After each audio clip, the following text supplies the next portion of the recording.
你不会是想要撞山求死吧？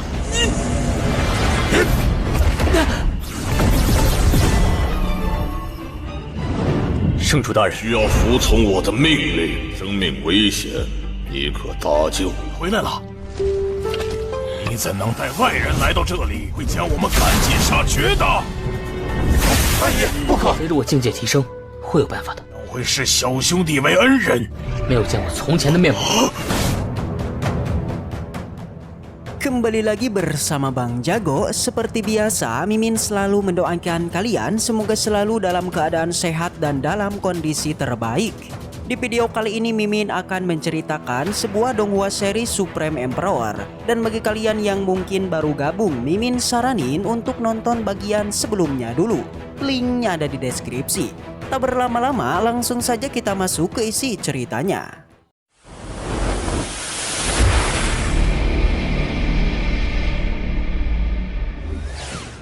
Cerita kembali dilanjutkan yang kini memperlihatkan Bos Muyun yang langsung dengan cepat meratakan beberapa serigalanya. Tapi meskipun begitu, karena Bos Muyun sedikit malas untuk bertarung, ia juga melepaskan beberapa monsternya yang memang melarikan diri.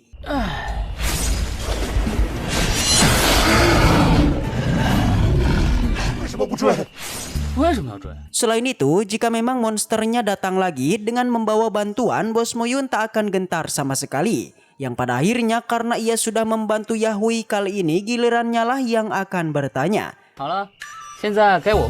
Yang sudah jelas Bos Muyun pun menanyakan kepada Yahui kenapa ia bisa muncul di sini sebagai monster.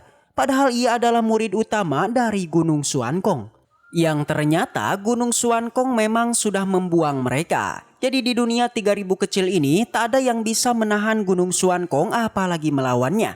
Bahkan Gunung Xuankong selalu melakukan hal-hal kotor di belakang layar. Alhasil Yahui pun menceritakan semuanya kalau sebenarnya ia adalah murid utama dari Gunung Xuankong. Tapi demi rencana kunci darah dari Gunung Xuankong, ia malah dijadikan bahan percobaan. Dan sekarang wujudnya malah tak jelas seperti ini. Bahkan ia diperlakukan seperti tahanan dikurung di reruntuhan kuno. Sontak Bos Muyun yang mendengar rencana kunci darah, ia pun sedikit bertanya-tanya.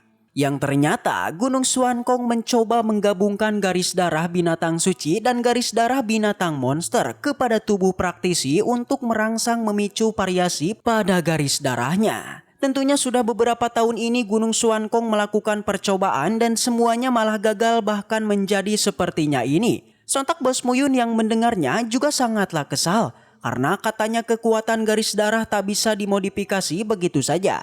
Apalagi hal ini sudah melibatkan nyawa seseorang. Sama halnya dengan Yahui, ia hanya kasihan kepada ayahnya. Karena memang sampai saat ini ayahnya tak tahu keberadaannya. Di sana Bos Muyun pun bilang jika hanya mengandalkan binatang suci maka hal itu tak akan berhasil. Tapi jika itu adalah binatang kuat maka saja ada keberhasilan. Tentunya Bos Muyun juga mencoba menganalisis kenapa Gunung Xuankong itu sampai mengadakan turnamen ini dan menyuruh semua orang dari berbagai sekte untuk datang ke sini. Alhasil ia pun menyimpulkan kalau Gunung Xuankong mencoba mengincar istrinya yaitu Meng Yao. Karena memang Meng Yao memiliki garis darah dan jiwa binatang suci yang setara dengan binatang kuat. Jelas jika prediksinya ini adalah benar, maka hal ini benar-benar sangatlah bahaya. Sampai pada akhirnya ia pun menyuruh Yahui untuk mengulurkan tangan miliknya. Dan Bos Muyun mencoba menggunakan tekniknya yang tanpa diduga. Dengan mengandalkan tekniknya itu, Yahui yang tadinya adalah monster bisa berubah lagi menjadi wujud manusia. Sontak Yahui sendiri benar-benar sangatlah senang. Tapi sayangnya ketika Bos Muyun melepaskan genggamannya, Yahui berubah lagi ke wujud monsternya.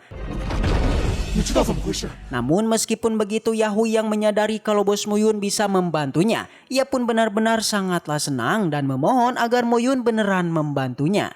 Tapi di sana Bos Muyun hanya bilang kalau tubuh Yahui itu sudah dicampur dengan garis darah binatang suci monyet batu hijau. Tentunya Yahui masih bisa hidup ini sebenarnya sudah sebuah keberuntungan besar. Berbeda dengan Yahui menyadari kalau Bos Muyun bahkan tahu soal campuran darahnya. Ia pun juga sangatlah yakin kalau Bos Muyun pasti bisa membantunya. Tapi lagi-lagi Bos Muyun hanya bilang kalau tadi adalah kemampuan khususnya, di mana ketika menyentuhnya ia bisa menekan efek garis darah dan mengubah Yahui ke wujud yang asli. Tentunya jika ingin pulih sepenuhnya, Bos Muyun sendiri masih belum memiliki cara. 小复原，我也没办法。 Namun Yahui yang sudah terlalu senang, ia bahkan bersujud dan menjanjikan selama Bos Muyun bisa membantunya pulih, maka di masa depan keluarga Junya pasti akan menjadi tameng dari Bos Muyun kita. Bahkan ia juga siap melakukan perjanjian hidup dan mati. Sontak Bos Muyun yang mendengarnya benar-benar sangatlah kaget, karena memang perjanjian hidup dan mati itu jika seseorang praktisi melanggar janji dan mengkhianati tuannya, maka ia akan diberikan hukuman. 这个条件很有诱惑力。 Tapi di sana Yahui sudah tak peduli karena memang selama ia bisa pulih dan keluar dari sini, ia juga bisa membalaskan dendamnya kepada Gunung Xuankong. Tentunya daripada pasrah dan menunggu mati di reruntuhan ini, ia lebih senang bertaruh dengan perjanjian hidup dan juga mati. Alhasil melihat ketulusan dari Yahui, Bos Muyun juga tak keberatan sama sekali dan akan mencari solusi dalam memulihkannya, yaitu dengan syarat Yahui juga harus mendengarkan semua arahannya. Yang sudah jelas Yahui juga setuju akan hal itu. Tapi di saat yang sama pasukan serigala api tadi beneran datang lagi guys, dengan membawa banyak rekannya. Alhasil karena mereka memang malas untuk bertarung, jadi mereka pun memutuskan untuk kabur saja. 杀这么多狼，我也挺累的。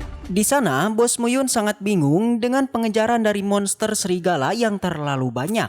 Selain itu, bos kita juga menyadari jika pergerakan dari monster ini sebenarnya 80% dikendalikan oleh Gunung Xuankong. Meski begitu, keduanya terus berlari hingga Yahui juga mengatakan mengenai memang benar tempat ini sudah dikuasai oleh Gunung Xuankong. Oleh sebab itu, mereka harus pergi ke tempat di mana orang-orang Gunung Xuankong tidak bisa melihat mereka. Di sana Yahui mengajak Muyun untuk mengikutinya. Namun Bos Muyun masihlah penasaran dengan tempat ini, di mana ia merasakan selain dari Gunung Xuankong yang mengendalikan tempat ini, ia juga merasakan ada kekuatan lain yang juga ikut serta mengendalikannya. Yang tentu saja itu semua untuk mengincarnya. Pada saat ini si Yahui yang melihat Bos Muyun tidak mengikutinya, lantas ia pun kembali dan menariknya untuk membawanya ke tempat persembunyiannya. Awalnya Muyun tidak percaya pada si Yahui, namun pada akhirnya ia pun percaya, yakni ketika si Yahui membawanya memasuki pada sebuah formasi. 你不会是想要撞山求死吧？ Alhasil dengan begitu mereka pun selamat dan monster serigala tentu tidak bisa memasukinya. Mari beralih ke tempat lain. Terlihat di sana ada senior Qiu yang tengah menggunakan tekniknya mengeluarkan sebuah cermin. Ternyata dia tengah memanggil seseorang yang itu adalah atasannya.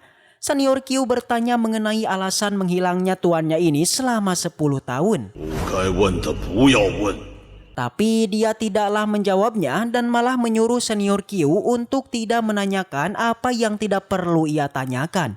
Dia hanya bilang kepada senior Qiu untuk selalu menyembunyikan identitas aslinya saat berada di Gunung Tianjin. Yang mana perlu diketahui senior Qiu ini merupakan seorang praktisi yang berasal dari Istana Kutian yang di tempo lalu. Merupakan sebuah kekuatan nomor 1 di 3000 dunia kecil. Tapi seiring berjalannya waktu, Istana Kutian pun terus saja menurun, itu karena pergerakan Gunung Xuankong yang sangat licik. Oleh karena itu, senior Qiu sangat ingin membalaskan dendam ini pada Gunung Xuankong.